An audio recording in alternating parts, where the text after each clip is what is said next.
embattled Congressman Matt Gaetz. Matt Gaetz was one of the very few members in the entire Congress who bothered to stand up against permanent Washington on behalf of his constituents. Matt Gaetz right now, he's a problem for the Democratic Party, and he can cause a lot of hiccups in passing of laws. So we're going to keep running those stories to keep hurting him. If you stand for the flag and kneel in prayer, if you want to build America up and not burn her to the ground, then welcome, my fellow patriots. You are in the right place. This is the movement for you. You ever watch this guy on television? It's like a machine. Matt Gaetz. I'm a canceled man in some corners of the internet. Many days I'm a marked man in Congress, a wanted man by the deep state. They aren't really coming for me. They're coming for you. I'm just in the way.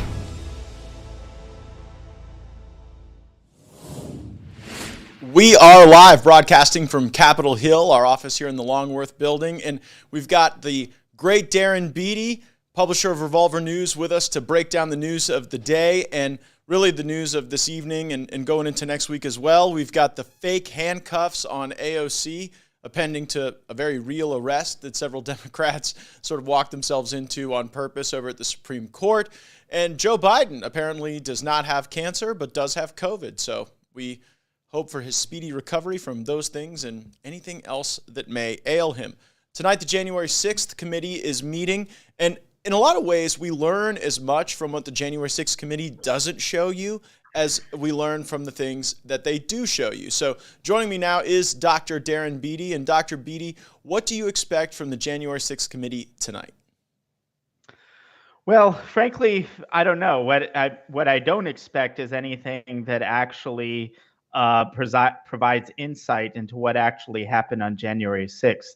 The ostensible reported topic of the hearing tonight is going to be I think it's the period from when Trump gives his speech to sort of the follow-up message that he did later in the afternoon on January 6th. So I imagine it will focus on some kind of half-hearted attempt, as they've been doing, to link Trump to this so-called insurrection, to say, oh, he didn't call it off, strenuously enough, and just more of the same, basically, of what we've seen. And I don't know if we're going to be treated to another ridiculous spectacle along the lines of this Hutchinson woman, or the weird Halloween costume tier like militia men that they paraded in the last hearing.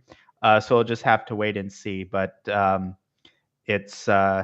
expect more of the same, and that means just more ridiculousness and more nothing treatment of the things that actually matter. So this is supposed to be the big finale, the Right. big crescendo, the big moment, and you have to wonder, are they going to do like the cliffhanger thing like they do at the end of the other performances? Right. And what a lot of the American people don't realize is that there are thousands of hours of depositions. There's so many records. And if we had real Republicans on the committee, my guess is a lot of that testimony, a lot of those records would, in a lot of ways, exonerate the president, his advisors, the people who wanted to show up on January 6th and make an argument.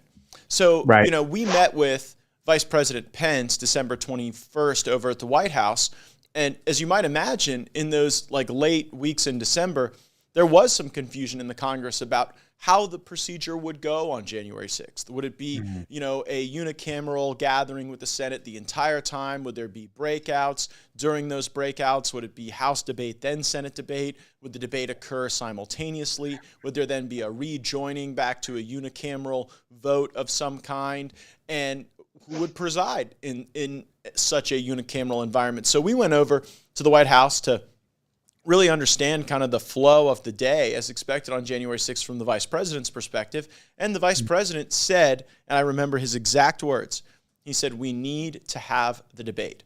I think where there was agreement among members of Congress, President Trump, Vice President Pence, is that we had legitimate election integrity grievances that we wanted to air. We wanted to use January 6th as a mechanism to drive better improvements to the elections process going forward, perhaps even inspire better bills at the state level on ballot custody, on mail-in voting, on signature verification. I mean, that was the flavor of the arguments we were constructing.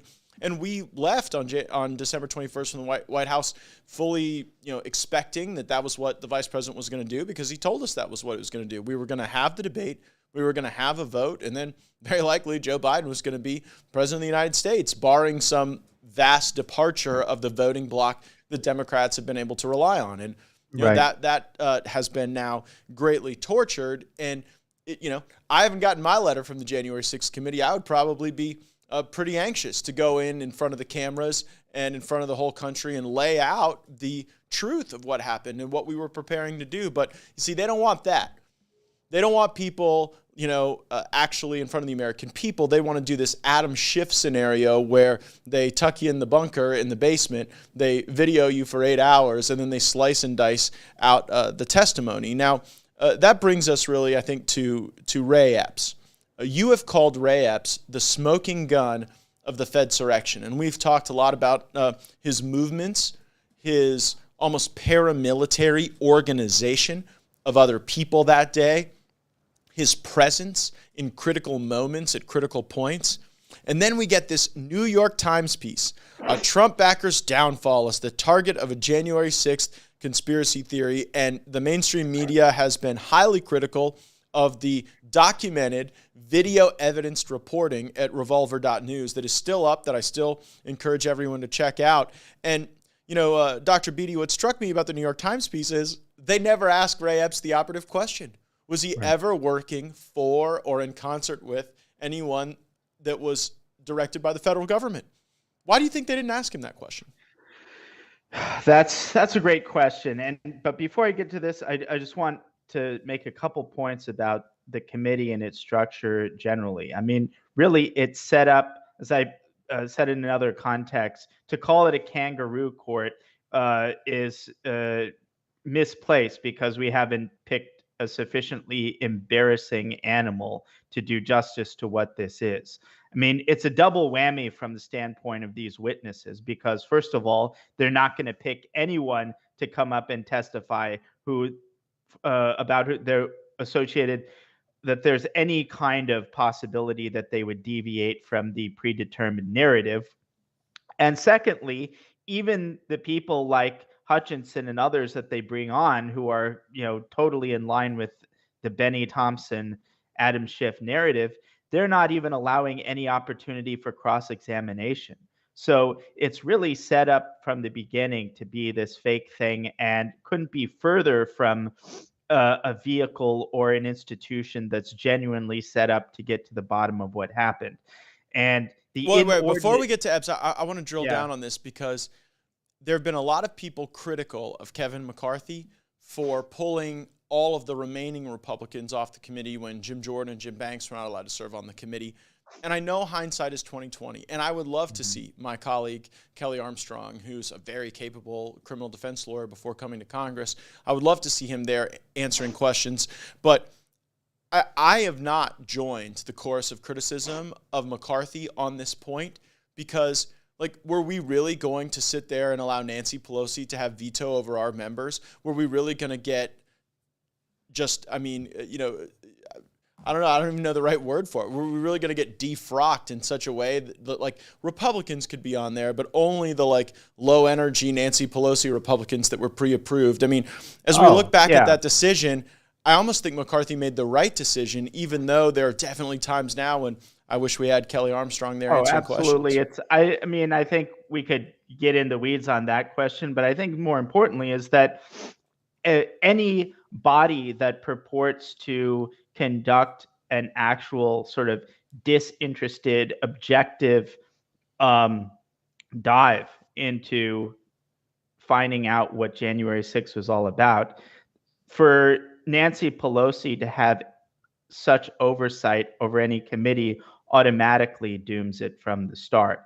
And however we got to the position where we are now, it's just important to point out and emphasize that, although it bears the trappings of some kind of legal proceeding, and there are a lot of, I think, incredibly improper ways in which the committee sort of is operating in concert with the Department of Justice in a manner that's actually deeply subversive to democratic processes, that this is far from anything resembling a legitimate investigation. And part of the reason for that is that they're not only cherry picking their witnesses, but even their cherry picked witnesses have, total safe harbor to say whatever they want without any potential of criticism. The Hutchinson, the ridiculous Hutchinson testimony could not have happened if the witnesses were able to be cross-examined. And so it's just let me start with my cross-examination of Cassidy Hutchinson. Cassidy Hutchinson, who, full disclosure, was my friend. I worked closely with Cassidy Hutchinson.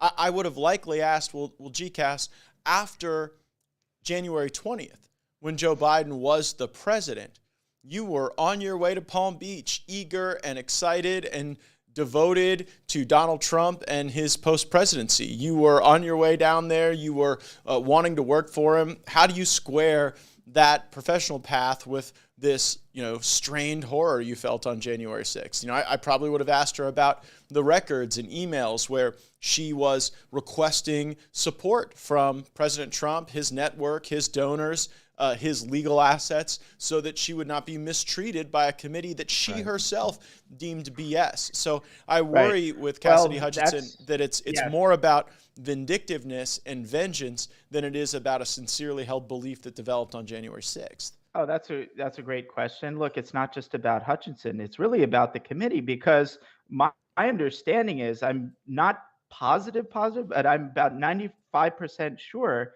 that among those deposed by the committee were the two individuals who had been able to speak directly on the scenario that Hutchinson described in her testimony, namely one of the Angle, I think his name is, so the security official, and another White House security official whose name I've forgotten. But I believe both of those people were deposed by the committee. So why have Hutchinson come on and tell this, fabulous tale secondhand, and giving it that she learned secondhand, and now the audience, the American public, is getting thirdhand, if they've already deposed the people who are allegedly like direct witnesses to this? Why don't they put them on the witness stand, or at the very least released the transcript of their interviews to the public to cross-reference to what Hutchinson's testimony is? So it's ridiculous. And of course, if there were cross-examination, people could ask that directly. So it's worse than a kangaroo court. But I think there's so much to be said for that. But maybe it's best to shift to Epps right now, because we could talk about what a joke the committee is for hours. There's a report coming out that you've written the foreword to, the January 6th report. Is there going to be Epps analysis in this document? Oh, yes. Or give me the genesis here. There's going to be Epps analysis and much more. And I encourage, the audience, if you like, Revolver's reporting on January 6th, if you like this, the information and analysis that I give in January 6th, this is a very special opportunity, because this report is going to be public. It's a public document. And the New Yorker, I believe, is releasing its version, and Skyhorse, which has published a lot of great stuff, including Robert Kennedy's amazing book on Fauci, is publishing a version of it, and they have me doing the introduction, much to the chagrin and even scandal of a lot of the left-wing press, because it's a subsidiary of Simon & Schuster. So they say, how could Simon & Schuster support this, conspiracy theorists and whatnot? Well, forget about the accusations. Read it for yourself, order it, and show Simon & Schuster that there is actually support for someone who dares to present the other side of the story in a reasoned and factual and highly analytical manner. And so if you go to Amazon right now, you can pre-order it. And yes, absolutely, there will be a lot of material on Epps. There will be material on this really bizarre pipe bomb situation. We haven't heard the half of all the weird stuff going on with the pipe bomb situation, and much more. But these are all the questions that the January 6th committee fails to explore because they're so obsessively focused with this ridiculous narrative on Trump, because the idea isn't really to prevent another January 6th, it's to prevent another Trump presidency. That's the point of it. It's not to prevent another January 6th, it's to prevent another Trump presidency. Well, and Trumpism, right? I mean, and really, Trumpism. yeah, the whole MAGA movement is now what's being impeached, right? When Donald Trump was elected president, they had to delegitimize that election. They had to start with the Russia hoax. That fizzles, Mueller flops, then they need the Ukraine thing. And it's the same tactics, and it's the same smear, but now instead of being localized over Trump, they're going after everyone. Well, I really want to get to Epps. Just two quick final points though on the committee itself and how it's structured. So conflicts of interest abound. So Benny Thompson, who is the chair of this committee, many people don't know this, but I think it's worth pointing out that in his personal capacity, he actually sued Trump. Like very, very shortly after January 6th, in his personal capacity, he sued Trump and the Oath Keepers and the Proud Boys, and I think Rudy Giuliani. And in this personal lawsuit, Benny Thompson adduced this theory whereby Trump was colluding with these militia groups in order to overturn the election. Now, leaving aside the fact that that theory is ridiculous, like how can any committee that purports to be remotely objective put as the chair of the committee someone who's already adduced a comprehensive and elaborate theory of the case beforehand in a capacity of a personal lawsuit?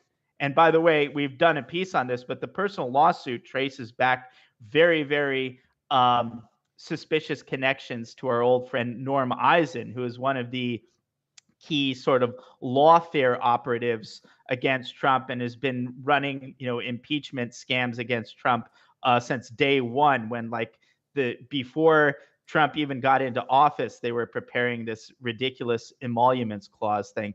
And just another point about Benny Thompson is he happens to be the chair of the Homeland Security Committee. And it's basically the Department of Homeland Security that's tasked with implementing this domestic war on terror. The Homeland Security Department was set up in the aftermath of 9/11 to go after Islamic terrorism, basically, or radical Islamic terrorism.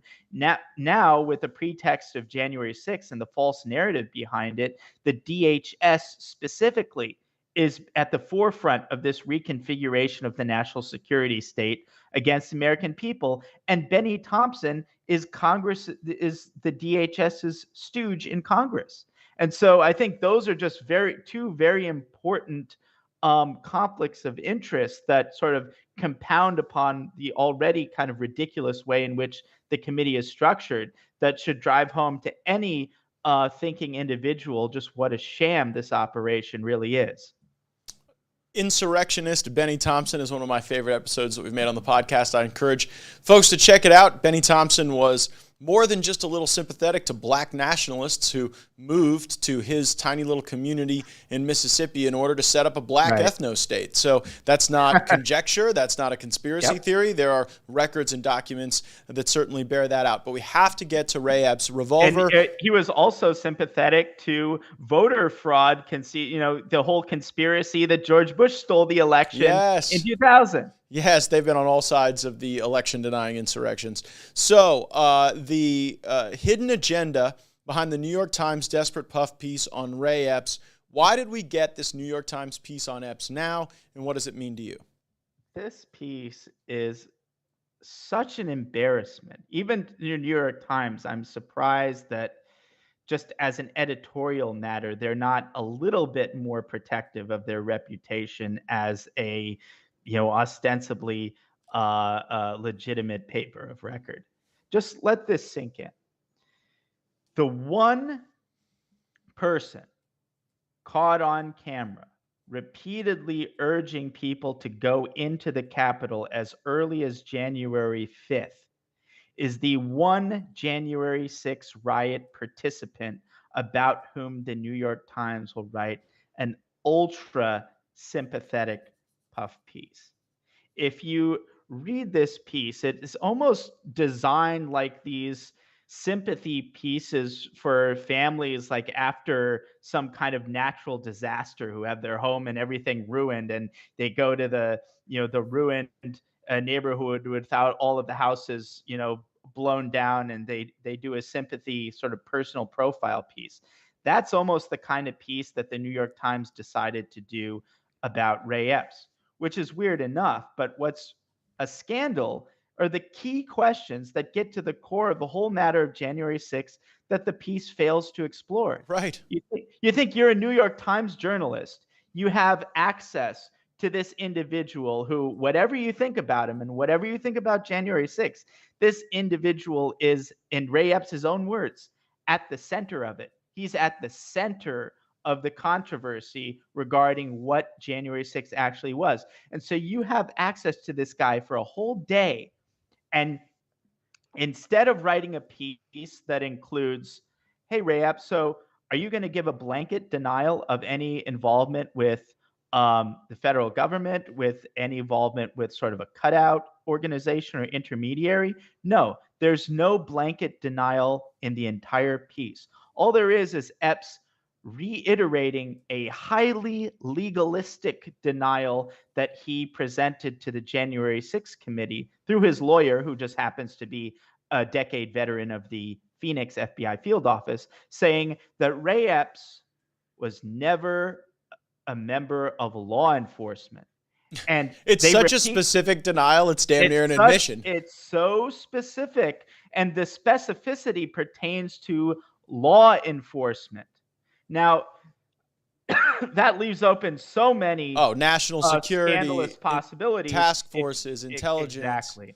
Department of Homeland Security, Joint Terrorism Task Force, military intelligence, cutouts and intermediaries thereof. And so to be so specific in repeatedly emphasizing law enforcement in denial is at best a half denial, and the piece doesn't push for a full denial, which is incredible. That's on purpose. I've got to get to this text message you reference. And again, you've got to read the exclusive piece, revolver.news, the hidden agenda behind the New York Times puff piece on Ray Epps.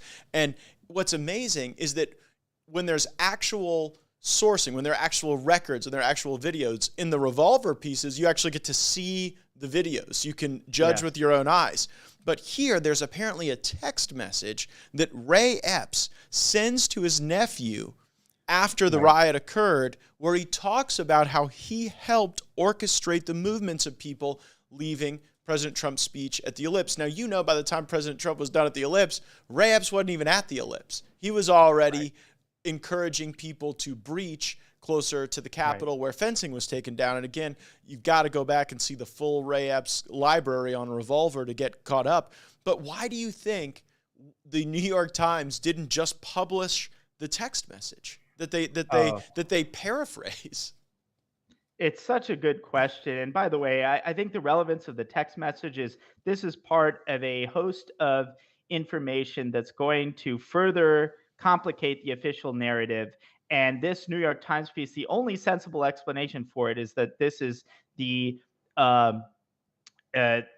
is a damage control push in anticipation of more damning information pertaining to Epps, because Epps is the smoking gun of the Fedsurrection. They would otherwise have no interest in reintroducing this individual's name to the public at all. The only reason that would make sense is if it's getting even worse. And there are two other really key questions that are astonishingly not explored in this New York Times piece. The other one is it calls him a Trump supporter. It says he went to D.C. to defend Trump. And in fact, it further elaborates that he just went to D.C. at a last-minute trip with his son in order to hear Trump's speech on election fraud. The piece doesn't say that Ray Epps actually never ended up going to Trump's speech. Right. So this alleged Trump supporter who traveled all the way to go to the speech, instead, he goes all the way from Arizona to D.C., does not go to the speech, and instead fixates on this bizarre mission to get everyone to go into the Capitol to, in his own words, according to the text message, to orchestrate the movements of the people to the Capitol on the day of. And then he happens to be conveniently positioned right at the Peace Monument, which is the site of that initial and decisive breach, right before the Proud Boys even arrived there. And according to the official narrative, it's the Proud Boys that kicked everything off. So not only does he travel all that way and just not go to the speech, he happens to be positioned at the right place at the right time to kick off that initial breach of the Capitol. And the New York Times piece, the Times reporter, I'm sure, knows that he didn't go to the speech, or he should know that he didn't go to the speech. And instead of pointing out that he didn't go, there's nothing about it and no explanation as to why, in Ray Epps's account, he went there to go to the speech and he ended up not going and instead focused on this maniacal mission to get everyone to go into the Capitol. So that's another one. And then the final and most obvious but most important question that the New York Times piece fails to explore, it fails to devote a single sentence to it, is Ray Epps. Where did you get the idea Right. to get everyone to go into the Capitol? Because you know what? On January 5th, you were the only person saying it. And in fact, the idea was so outrageous, so outlandish, so out of place that the immediate reaction of the crowd around him was to call him a Fed. And yet, notwithstanding this sub-zero buying temperature of the crowd around him, he's undeterred and he continues to call people to go into the Capitol. And just as an amazing side detail, both of those real iconic times where he's telling people, go into the Capitol, he prefaces this command by saying, I probably shouldn't say this because I'll get arrested. I'm probably going to go to jail for this, but so he's acknowledging that he's engaging in illegal activity, or at least encouraging others to engage in illegal activity. And I suppose it would be one thing if it were just some random drunk guy with a ridiculous idea, and that's the last we heard of it on January 5th. But he follows up with this, and he's everywhere January 6th, orchestrating people's movement to the Capitol. He's pre-positioned at the initial breach point before the Proud Boys even get there, and he whispers into a guy's ear 2 seconds before that guy becomes one of the first people to break down the bike rack barricades on the west side of the Capitol. Well, And astonishingly, they don't even ask him what his goals are. I mean, you would think the New York Times would start by saying, gosh, there's all this video of you moving people in position for a breach, you encouraging people the night before. What were you hoping to accomplish by getting people into the Capitol? The question not even asked. And what I think people have to realize is that the New York Times is the comms department for the deep state. The New York Times and the deep state are linked. They perform different functions under the same banner. And, you have a revolving door of individuals and information kind of swirling around with the Department of Justice, with the FBI, with a lot of these entities, and the New York Times. And so, of course, it's the New York Times that's going to do this. But I got to ask you, Dr. Beattie, we've gone over the New York Times interaction with Epps and the deficiencies there. But now let's talk about the committee. Because Adam Kinzinger came out and tweeted with great bravado that the committee had spoken to Epps and that he'd given his sworn testimony and that would be released. Of all the junior staffers like lurking around the White House that we've heard from and that we may hear from tonight, kind of interesting that we haven't had one single clip from Ray Epps, not one release of his testimony. Why do you think that is? That's a great question, and really provides some compelling context within which to digest all of this. Is that Ray Epps, whose behavior on January 5th and 6th was so egregious that he was one of the first 20 people put on the FBI's most wanted list for January 6th. And in fact, I failed to mention this, the New York Times' own video documentary on January 6th, ominously titled Day of Rage, features Epps multiple times and narratively depicts him as one of the handful of rioters who planned to storm the Capitol in advance. The New York Times' own video documentary on it, his behavior was so egregious that he was cherry-picked to emphasize what a day of rage, an ominous day this was. And now he goes from all of that to being unarrested, unindicted, the only January 6th participant that Adam Kinzinger will defend, and the only January 6th participant about whom the New York Times will write a puff piece. Pretty remarkable. And I think I don't think we're going to hear a word from him. I think they never released the transcript. They might. I hope they do. They should. They promised they would. But it wouldn't surprise me if they didn't. I don't think we're going to see any clips of Ray Epps on tonight, the grand conclusion, the grand finale. And I think that their way of dealing with those unanswered questions was to have the mouthpiece of the deep state, the comms department of the deep state, the New York Times, put this piece out. But folks can always get the truth at revolver.news. And really, I think the best thing people can do if they want both sides, if you don't want to be programmed, if you don't want to be manipulated by this illegitimate, partisan, unconstitutional, rigged process, the January 6th report, forward by Dr. Darren J. Beattie, go get it, read it, be fully informed, and help us get the truth out. One entity that doesn't always help us get the truth out, Dr. Beattie, is the CIA. And I wanted to move to another piece that you've aggregated onto revolver.news, the original reporting from Newsmax. And the piece really cites the director of the CIA, William Burns, talking about the fact that Vladimir Putin is, quote, too healthy. Dr. Beattie, why is the head of our CIA commenting on the health of the Russian president? I mean, like, especially you got Biden falsely claiming he has cancer, then truthfully claiming he has COVID. Like, don't we have kind of enough issues with the health of our own president to be talking about Russia's president like this? Right. I can say one thing. We can rest assured that no major intelligence official of any adversary country will ever say that Joe Biden is too healthy. And if they do, we have a big problem because, he's one hair's width away from, complete brain death, it seems. But it's a weird and ominous kind of thing, especially coming from an intelligence official like that. It's unclear exactly how to read it, but there is something a bit Bolton-esque, shall we say, about such a pronouncement. And of course, like our intelligence officials are obsessed with Russia. But are these guys going to sleepwalk us into a nuclear war with stupid comments like this? I mean, and by the way, I'm surprised. I would not have been surprised if this had come from a fool like Bolton, who's been wrong about just about everything. But Burns actually has prior rhetoric that seemed considerably more reasonable. I mean, William Burns, our head of the CIA, warned against NATO expansion into Ukraine, said that it would be provocative. And so if NATO expansion is provocative, saying the guy is too healthy seems to be certainly provocative. And we all know that the intelligence community utilizes code through the media at times to communicate with assets.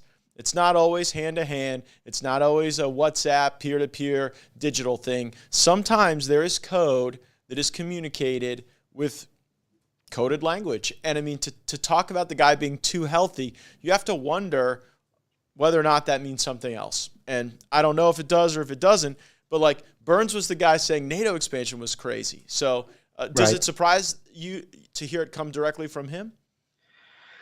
Not necessarily. And again, I think it could mean anything. And if we were to really, analyze it properly, I'd want to, actually hear exactly what he said and get the exact context of how he said it. But I don't think, that any CIA official is really immune to this kind of dangerous rhetoric when it comes to Russia. But it makes me believe it might be a code or it might be an op because it divorces from what we've heard from Burns previously. And so when you see someone kind of wildly switch, it has a certain operational feel to it. Dr. Beattie, I was among 18 Republicans who voted against the United States House of Representatives lecturing to other NATO countries that they need to accept Finland and Sweden. I felt like it's probably good to end one war before we start the next one. And if there's any opportunity for us to wind down this carnage in Ukraine and to save people from being needlessly slaughtered, we should probably do that before engaging in other provocative NATO expansion, and yet only 17 of my colleagues joined me on that. How do you think history will view this era of reckless, provocative NATO expansion? Well, I think it's deeply damaging, not only to global stability in that region, but it's damaging to America's position in the world, because it doesn't reflect a proper prioritization of our geopolitical interests. And I think as a matter of domestic politics, what it does is to underscore that, unfortunately, despite all of the gains that we've gotten from the Trump phenomenon, we're better off than we were under Bush. But still, even the Republican Party is largely under the sway of the national security state. And that's a very difficult teat to completely wean ourselves from, because so much of the sort of mythology of American conservatism is winning the Cold War with the national security state. And so to fully sort of update to the reality that the national security state is not only antithetical to America's long-term interests, but is directly hostile to conservatives in the United States, there's still a lot more lifting to do. And I think we're seeing, unfortunately, part of that legacy, but also we're seeing the more sort of crude effects of just how the national security state can wield its influence through all kinds of other direct mechanisms, through its money, through its institutional influence, and so forth. So well, I think the American people get it. I mean, one comment, Pudzle Rock on Rumble. Matt, do Republicans have any idea how furious people are that they allowed the BS fake insurrection lie to go unanswered? And I think that a lot of voters feel this way. And as we go into a midterm election, you have to ask yourself, what is the covenant that Republicans offer? What is the value proposition to someone to vote for us in the midterm? Right. And I think it has to be vindicating people's liberty and telling people the truth about January 6th, the truth about the 2020 election, the truth about the coronavirus and its origins, and the truth about the vaccine and why it was forced on so many people with these just overbearing tools of the government. And too often, I think the Republicans don't learn that lesson, but that's the American people do. Excellent point.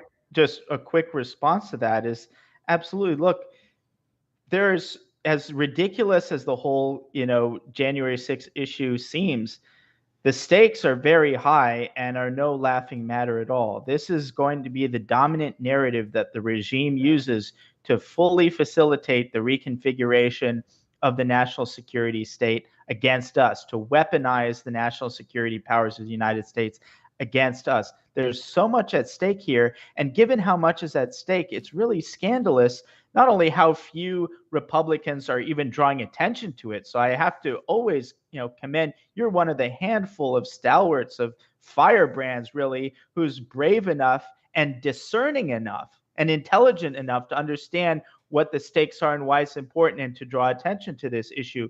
But beyond the handful of brave congressmen such as yourself, wouldn't it be worth at least a couple $1 million to the Republicans to blow this narrative up completely? Why isn't the GOP dedicating money to try to identify, for instance, the scaffold commander? Yes. You talked about him in a press conference. I think you're the only one who's really talked about him, you and Marjorie Taylor Greene. But this guy, we're talking about Epps. Scaffold commander is at least as damning as Epps, maybe even more so, because he hasn't even been identified. He was never even put on the list. And so why isn't the GOP dedicating $2 million, $3 million, $5 million, which is the grand scheme of their budgets that they routinely waste on dumb stuff, nothing? Why aren't they dedicating at least a few $1 million to definitively identifying this guy and potentially exploding the whole narrative right in Liz Cheney's face, right in Kinzinger's face, right in Benny Thompson's face? The priorities here, they're not playing to win, because if they were, they're playing to win by default, Darren. That's the issue. right now, Republicans in Congress have an optimism that we are going to win, not based on any covenant and promise and commitment to our voters, but because the other side has gone so crazy and has made people so uncomfortable and has made our country dirtier and poorer and less ambitious as a national prospect. And so that worries me. My grave concern is not that we're going to lose the midterms. It's we're going to win them not understanding why, and potentially just winning them by default. And who even wants to do that? It's like winning a baseball game by forfeit. I mean, you know, and really the Democrats are kind of forfeiting a lot of this ground to us, but that doesn't absolve us of our obligations to get to the truth and to actually deliver wins for our people. And, you know, that I think has to become a greater kind of organizing principle of the Republican conference going forward. And, you know, based on what we're certainly seeing from the comments on this episode, people want these answers. People are eager for them. And I know one place they can always get them, revolver.news. The scaffold commander you just mentioned, folks have got to go watch these videos that you've put on your site. I mean, just think about this context. The guy who is at the top of scaffolding with a bullhorn directing people into the Capitol and just yelling at them to charge on has faced no consequence. But Peter Navarro has been in leg shackles, and John Eastman got, like, you know, patted down and his phone taken away. So, like, a trade advisor and a lawyer have faced, like, extreme criminal process, and the guy at the top of a scaffold yelling people into the Capitol, absolutely nothing. That is not a result of incompetence. That is by design. Because what you see from the January 6th committee, from the New York Times, is a cover-up. They're always accusing us of the stuff that they're doing.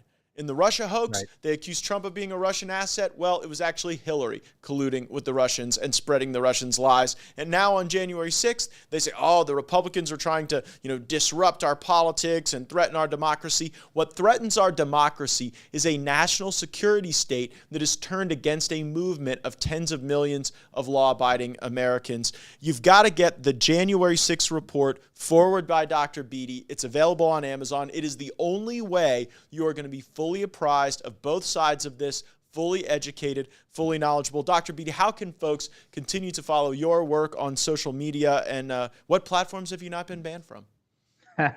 Well, as always, the go-to is revolver.news. If anyone listening to this hasn't seen our response piece to the New York Times Ray Epps janitorial mop-up attempt, go to revolver.news. It's right at the top. Share it. And it has that video, which really speaks for itself when it comes to Ray Epps. The New York Times piece says it was selectively edited. Are you kidding me?